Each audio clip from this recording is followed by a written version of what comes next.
How's it going, everybody? Welcome to the Chompy Clubhouse.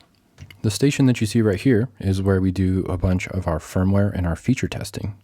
So we are constantly changing out different pieces of gear and different setups and trying them out with Chompy. And I know many of you have been patiently and very eagerly asking for some more behind the scenes content, and we really appreciate your patience. So I really wanted to make sure that I took some time and I threw up the camera today and we just could discuss some of these cool features that we've been playing with. The setup that you see right here is the Make Noise Zero Coast or the O Coast.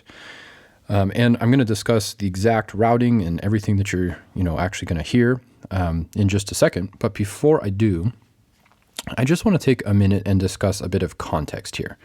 Because in this video and some other videos I'm going to be planning for the future, I'm going to be using Chompy with some other gear. And I don't want to imply that you need to go out and buy any of this gear or any gear at all for that matter. Because Chompy is designed to be a completely standalone instrument. The idea has always been, you take Chompy and a set of headphones, you throw them in your backpack and you take it on a walk to the park and you let your environment inspire the sounds that you're going to make. And really, our hope has been to break down the barrier of complexity or, all of the usual stuff and the gear that you have to have in order to make a complete composition. So if you take Chompy to the park, if you take it on a road trip, if you take it to your couch, you'll have everything you need to be able to actually interact and have fun with the sounds of your environment, with the built-in microphone or anything else that has a headphone device. Now, simultaneously, we also wanted to make sure that if your environment was a space that had external pieces of gear or sound sources like a music studio or something like that, that you could also have a very clean and easy way to interface that gear. The way I like to think of it is that Chompy makes friends really easily. And so, I've shown some of the ways that you can use the built-in microphone in some of the previous videos, but I haven't shown much of how to actually use external gear, especially with MIDI. And so I want to kind of walk through in like super fine detail as best I can, just the process and how easy it can be. So why don't we dive in to just what you're seeing here and how it's all connected, and then we'll actually get into making some sounds here in just a second. So first and foremost, you see this is the Rev 2 Chompy. It's in its development form, meaning I take it apart a lot, so I don't actually put all the sides back on every time because, multiple times a week I'm changing out things or doing pieces with the firmware, and so I'm just going to have it in its raw form like you see here. It is running on the rechargeable battery right now, though, so that's kind of fun. And then we are sending, this first pink cable is sending MIDI out through the 3.5 millimeter jack into the MIDI input of the Make Noise O Coast here. And if you know me, I'm a huge Make Noise fan. I love pretty much everything they do, but this synth in particular is one of my favorite little analog boxes that I think I've ever played in my life. It just has so much depth. There's so many different sounds you can get out of it. And I want to talk about maybe for just a second why I chose this as the first demo. A device like this, it is very, it's powerful, but it's designed to be more of an extreme. I'm implying it's designed. It could be done a lot of different things with it. But to me, how I use it is as a really powerful sound source. And really, I guess I'm using that term because a sound source, that's really all it needs to be, right? But it doesn't have a keyboard in a traditional sense. It doesn't have effects. It doesn't have a looper or some way to like layer and record your sounds. And then it's also monophonic, meaning you can only play one note at a time. And so all of those things, it doesn't mean that it's less capable. It just means that it's not really designed to be an all-in-one box per se, at least the way that I use it. So when you think about that, all the things I listed, actually Chompy does have. It has a MIDI controller keyboard, it has effects, it has a looper where you can layer your sounds, and you can sample the monophonic sounds and turn them into polyphonic sounds in Chompy's sampling engine. So it's just a really good pairing, and I feel like it, showcases some of the things that I'm talking about here. But I just want to make sure that, you could do the same thing with so many other devices out there that can use MIDI to talk, back and forth to each other.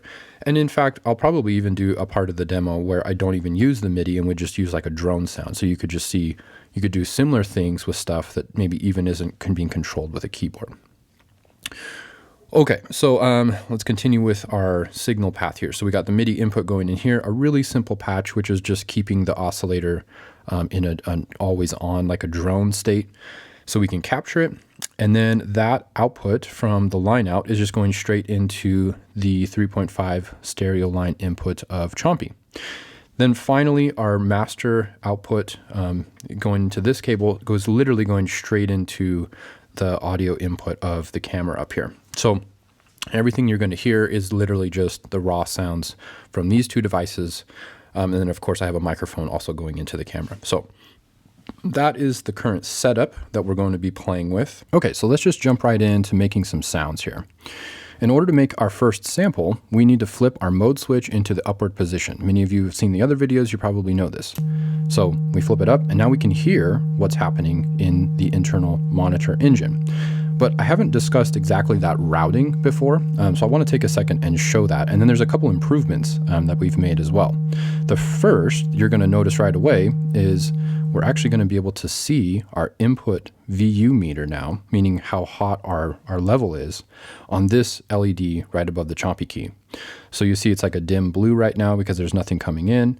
But the minute we start bringing in audio, we can actually see how hot our signal is, which is a really handy thing.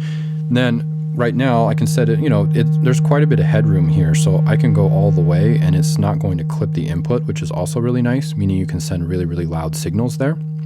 And then basically it's going entering into the synth, and it's going from the sampling engine, where we can sample it right away, into the looper. And then finally, in this case, the effects are the last part of the chain, but in the menu, you can switch the effects to be pre or post looper. But what we're going to be playing with right now is going to be the effects at the end.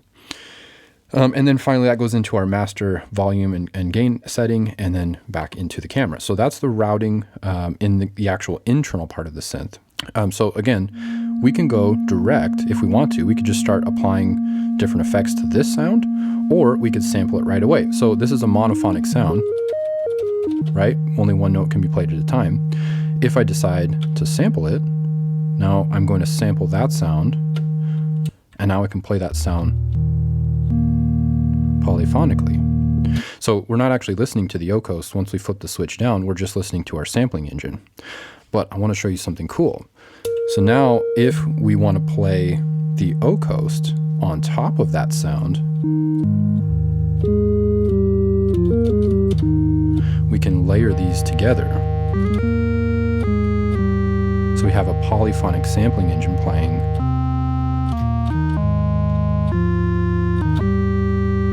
while also having a monophonic sound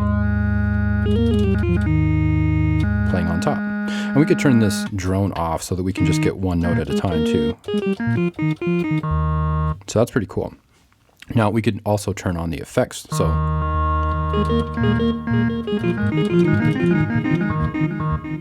that effects is happening at the end of the chain.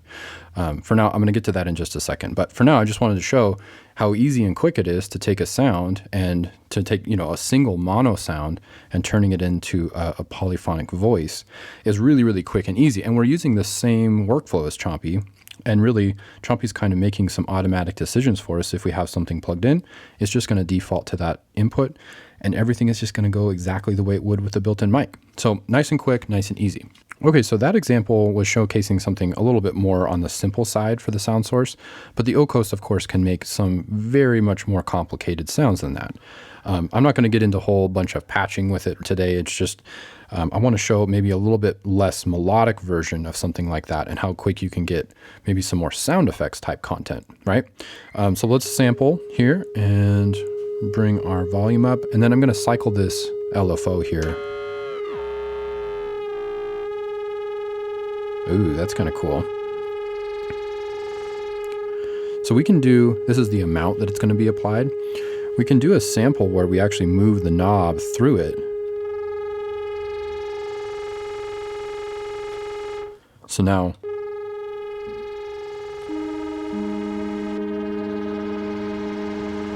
that's kind of cool. Sounds like a swarm of bees patch or something. Let's bring some effects onto that. I'm going to bring in some saturation here. Maybe a little bit of the filter. And then finally, the magic wand here.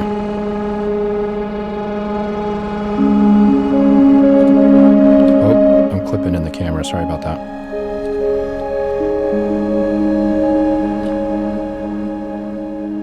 All right, I lied. It was a little bit more melodic than I was going for, but still, you get the point, right? We can do much more complex tones. Almost that was like a wavetable type way of getting a full, different scope of your actual harmonics in your sample, and bringing out a totally different feeling in your voice. We could do the same thing. Like we could, let's bring up our envelope. So the attack time. And then bring our effects back.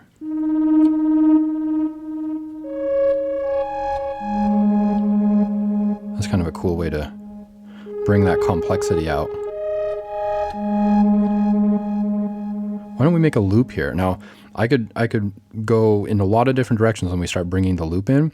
Let's take it in, like I said earlier, maybe a little bit more of the like destruction mentality. So I'm going to bring this way down. Sorry.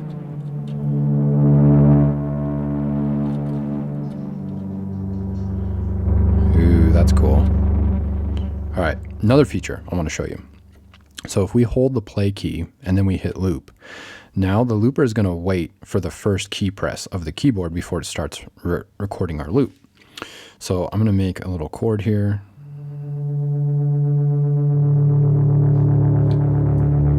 Now I hit it again to set my loop length.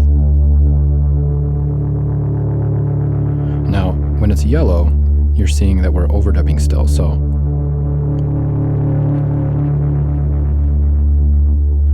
that's a cool drone. So if we keep that going, now I can retune this synth. This might be a little obnoxious here for you.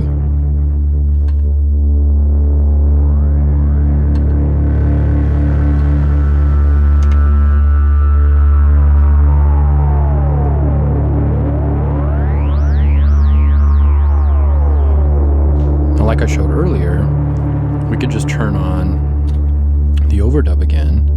Let's bring this up here.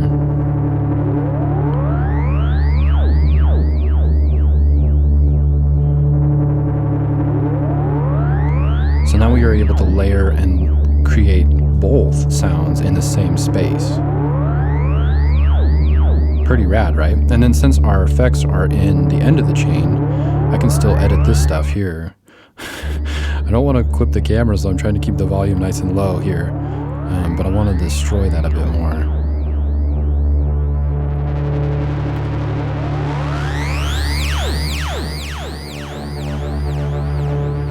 Using that filter to bring out different frequencies.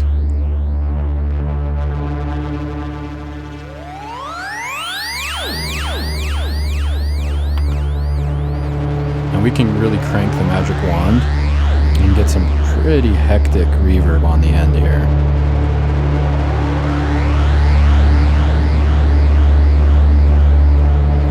All right, and then of course we can really destroy this thing.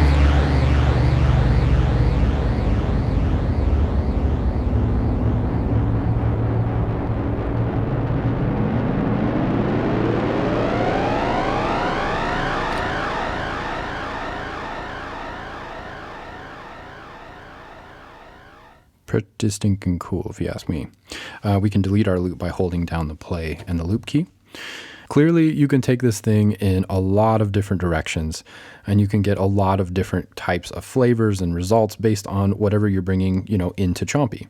And I hope that you can see that. I love the Ocos, don't get me wrong, but you could replace that with any type of synthesizer that speaks MIDI or that doesn't speak MIDI. There's so many different types of sound sources out there. As long as it has a line output, you can use Chompy with it. And I think the last thing I would like to talk about is just is that I'm really, truly excited to see the directions that you guys are going to, take Chompy, because really Chompy is going to, like a sponge, absorb all of your unique, styles and your personalities and your other gear that you own, because it's a sampler. It samples other things, and it can do some cool stuff with those samples, but it requires your intentionality and your personality to do the things that it's best at. And so I'm really looking forward to that. I hope that you guys can, start to get inspired by this video and think about some of the different things you're going to end up sampling and how you're going to use it. I will continue to make some more complex versions of this. I wanted to start with something that was just a simple, 2-device pairing, but I'll probably do some more later in the month. I'll try to break away. We're just burning the candle at both ends over here, so I apologize if I can't get them out as fast as maybe you would like, but I do appreciate your patience in the process, and I'll try to make these a little bit more low-key because it's easier for me to be a bit more candid, so that you guys can actually just see the way that it is in its current state. Because eventually I'm going to start doing more education-based content, and we'll do that a little bit differently. But for now, hopefully this is actually, helping the process of you guys feeling like you can start to wrap your brain around what you're going to do with Chompy. So thanks so much for all your guys' support. It really does mean a lot to us, and we appreciate all of your patience. In the next couple months, we're hoping to get this guy out into the world and see what you do with it.